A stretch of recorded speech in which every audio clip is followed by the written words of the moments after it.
Salut, je vais me mettre au jeu Wargame Saga prochainement. Donc pour l'instant je n'ai pas encore d'unité. Saga c'est un jeu d'escarmouche qui se joue avec entre 30 et 60 unités par camp. C'est un jeu semi-historique avec l'âge des croisades, l'âge des invasions, des vikings, l'âge d'Hannibal, l'âge d'Alexandre, l'âge de la chevalerie et puis à venir l'âge de la magie pour jouer avec des créatures fantastiques. Il existe également un autre jeu basé sur Saga qui s'appelle Pillage, qui est tout récent et qui est fabriqué en Bretagne, qui reprend beaucoup de principes de Saga, mais plus restreint dans son domaine historique. Donc il était temps de ressortir les restes que j'ai des figurines Wargames Atlantique qu'on m'avait offert, que le studio Wargame m'avait offert. Donc ici, c'est quelques unités que j'ai mélangées avec des morts vivants. Il y a de la boîte perse et puis il doit y avoir autre chose aussi pour créer donc des unités pour Hobgoblin, que je joue toujours occasionnellement. Et également d'autres unités de soldats perses, pareil, mélangées avec d'autres boîtes, et notamment, encore une fois, les morts vivants.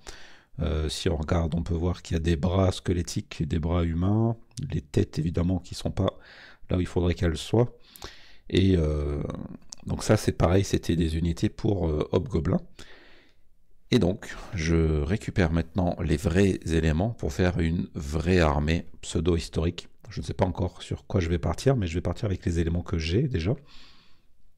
Et donc, probablement un truc pseudo-perse. C'est la partie que j'apprécie peu, la partie hobby finalement. Alors autant j'aime bien faire du kit bash pour créer des nouvelles unités, autant juste m'occuper de dépouiller, dégrapper, retirer les petits morceaux qui traînent quand on a fini de le dégrapper, passer un coup de scalpel, passer un coup de lime, etc. pour que ce soit prêt à être assemblé. Ça m'intéresse assez peu dans le sens où je vais assembler des unités historiques entre guillemets. Après que j'ai les éléments divers et variés qui sont dégrappés, donc je passe un certain temps à les préparer. Donc comme j'ai montré, enlever les morceaux qui dépassent. Et je me fous tout en vrac dans une boîte pour voir un peu. J'ai l'impression que la plupart des gens laissent les choses sur les grappes jusqu'au moment où ils en ont besoin. Et moi, je me trouve plus à l'aise à tout mélanger par éléments, les têtes, les bras armés, les bras secondaires par exemple pour les flèches, pour les archers, les corps, les accessoires, etc. Et donc tout ça, tout ce que je viens de montrer dans la boîte là, c'est l'armée perse, mais pas l'armée perse qui est présentée dans Saga. Dans Saga, ce sont les Sassanides qui viennent un peu plus tard. Là, c'est les Achéménides surtout. Donc il y a quelques notions historiques qui ne sont pas respectées avec les éléments que j'ai, mais du coup je ne vais pas les utiliser forcément. Par exemple, les gros boucliers rectangulaires ne sont quasiment plus utilisés a priori à l'époque où se joue Saga, et c'était plutôt plusieurs siècles avant avec les Achéménides. Par contre, les boucliers croissants et les boucliers en 8 sont un peu plus présents, même si c'est plus les boucliers croissants qui seraient présents, ainsi que des boucliers simples ronds. Et les Perses achéménides auraient utilisé beaucoup d'éléments de ce qu'ils ont rencontré aussi, à savoir notamment des techniques des Grecs anciens et des Romains.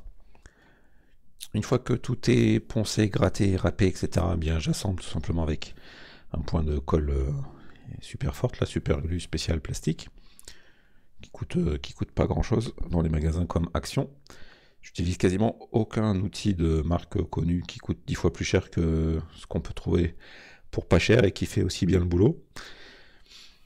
Et donc là c'est un petit groupe d'archers, on dirait qu'ils sont tous pareils, mais il y a quelques petites subtilités dans la position des bras et des têtes notamment.